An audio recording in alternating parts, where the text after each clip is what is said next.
here should definitely get a chance to see this and play around with it. So if you got any questions or comments, please leave them down below. Again, my name is Robin. You've been watching Expert Island. Spec sheets are available on our site. We'll try and get them all down below for you, and they're always available at Marantz Professional. If you haven't subscribed yet, please do. That's the most important thing. And if this video was helpful, give us a thumbs up. All right, well, I think we're going to call it a wrap on that one. And you know what? I'm going to throw on the headphones, and I'm going to play with a little bit of the effects. And there we go. All right, so that's everything for today. Thank you.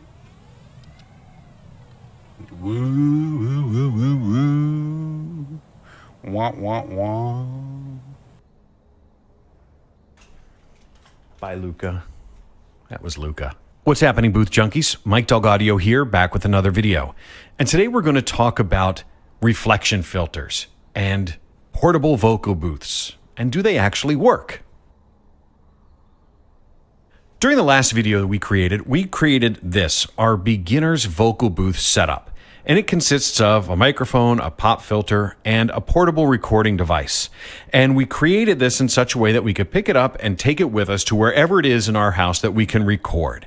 And when we did that during our first beginner's setup, our first time setup, is we actually went over and stood right in front of that closet right there.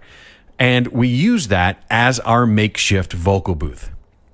And the reason we did that is because the clothing in that closet makes for a really nice absorbent area that will absorb our voice so that it doesn't escape out into the room and create reverb and echoes and reflections that end up back in the microphone.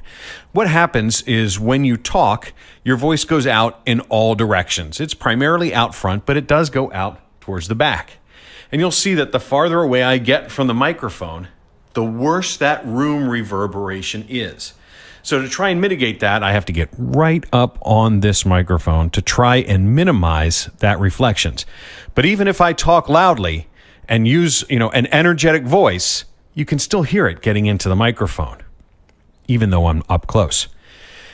Now, when we stood in front of the closet, it was fine. It made for actually a really good sound, but it's really not that convenient because you're sitting there facing into a closet like this close to your face, and that really doesn't work that well.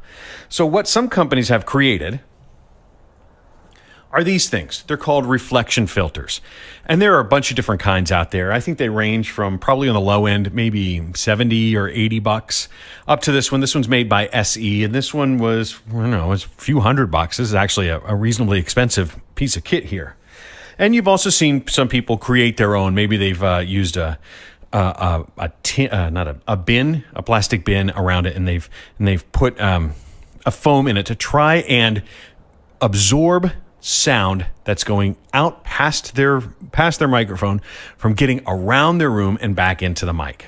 And what they're made out of is they're stuffed or lined with this heavyweight thick felt, and some have maybe acoustic foam in them, depending on the different kinds.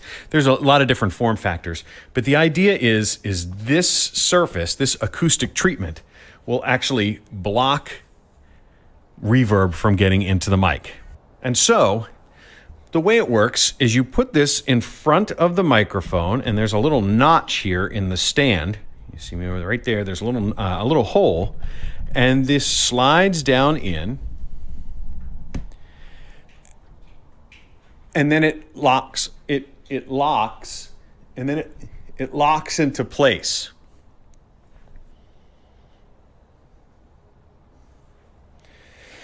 But what you can see is it really doesn't block your voice from going out beside you or out behind you, and it doesn't provide any protection from the most sensitive part of the mic. So the idea with these is it's going to try and prevent your voice from going out past the microphone and getting back in. And some people think it blocks sound from getting into the microphone this way, but this is the least sensitive side of the mic. And so sound really doesn't get into it anyway, and this is really not enough mass to block anything. So the question is, does this actually do anything? So if I raise my voice, can you still hear the room reflection? If I get right up on the mic and I talk in a loud voice, can you still hear the room reflection? And I think you can. It really doesn't make that big a difference. This is not the only, this thing is not the only treatment that you can use for your microphone. It's a start, but without other ways of mitigating reflections from getting into the sensitive end of the microphone, these reflection filters, they don't really do a whole lot. And the next thing that's difficult about them is they're right in your face. So the closer you get to the microphone, when you're right up on the microphone, you have this reflection filter like 4 inches from your face. And that can be very challenging from a copy perspective. So right now, I don't have a good place to put my copy. So I could try and hold it up here. I could try and hold it down here or off to the side, but that really doesn't make for a very optimal way of recording, certainly not an optimal way to hold your head when you're doing your recording. It can constrict your throat or raise it up too high so you're facing away from the microphone. These present actually a fairly challenging way to interact with the microphone and still have your copy. So, would I suggest going out to buy one?